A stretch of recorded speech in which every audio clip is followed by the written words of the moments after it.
In this tutorial in CyberLink PowerDirector, we'd like to show you two ways in which you can remove the background around a group of people or an individual when you're working with images in your project. Let's look at the first method. I have this group shot here. We'll drag it down. I'm actually going to put it on track number 2. And let's remove the background two different ways. First way is we're going to click on the Edit button with it highlighted. And then I'm going to click on Mask at the very top. And then what I want to do is click on the Advanced button in the lower right of my control panel on the left. I want to choose a custom mask, so I'll click on the Custom option in the upper left. And then I want to choose a brush. I'll click on Brush. And you notice above the brush tools, the left one will be the one that will be included as my default. That will be an add. I'm going to click on the Auto Object selection. And now it automatically selects these ladies in this group. And so what I want to do then is click on OK. And there I have it. Now you notice I have quite an edge around there. So I'm going to feather the radius. Now normally you don't have to do it much, so I'm going to use the up and down arrow keys. And 1 feathers it quite a bit. Let's see what 2 does. I think that's a little more fuzzy than I want, but so we'll stop at 1 and we'll do that. And now I'm going to click on OK.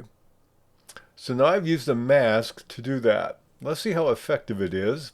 To do that, I'm going to go back to my General Tools. I'm going to go to my background options, my background images. Let's take romantic. Let's drag down and use this one here. And now I have the background. Now I'd like to change them a little bit, so we're going to click back on the image in this case and click on the edit, and this time I want to click on image, and I have to enlarge the left side. I want to click on color. I want to change the light adjustment on this one a little bit. And let's take the vibrance and move it up. That's a little more like the background. The saturation, maybe something like this.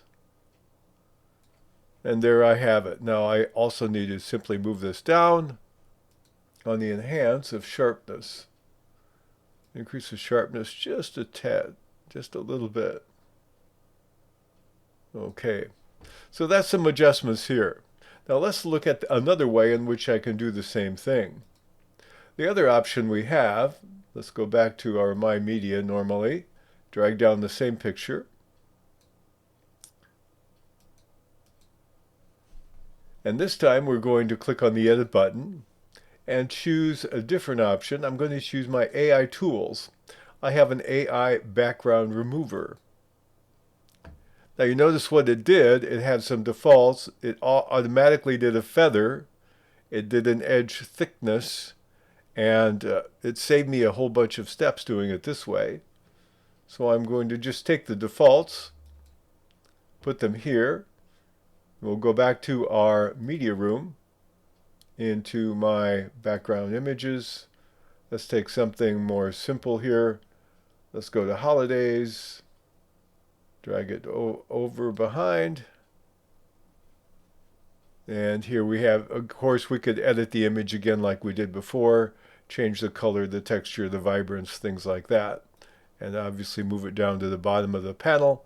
But that gives you a second way to do the same kind of thing. Let's see how it works on a solo image. I'm going to go back to my media. We'll take this gal here. I'm going to do the same 2 options on her. First of all, we'll do the edit one with a mask.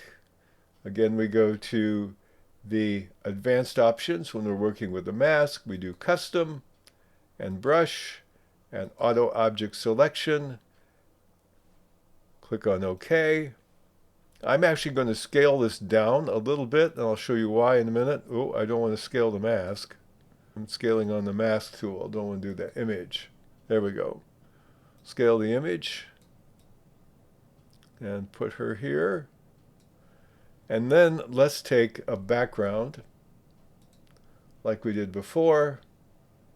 I'll just pick something very simple in this case.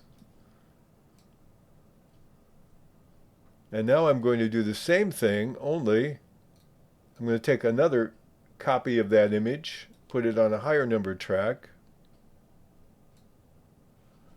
and this time we're going to edit it by using our AI tools, again in our background remover. Notice how much faster it is. And so you can put these side by side and see which technique produced the better image. I really can't see much difference between the two at all. So those are two different ways in which you can accomplish the same task in CyberLink PowerDirector.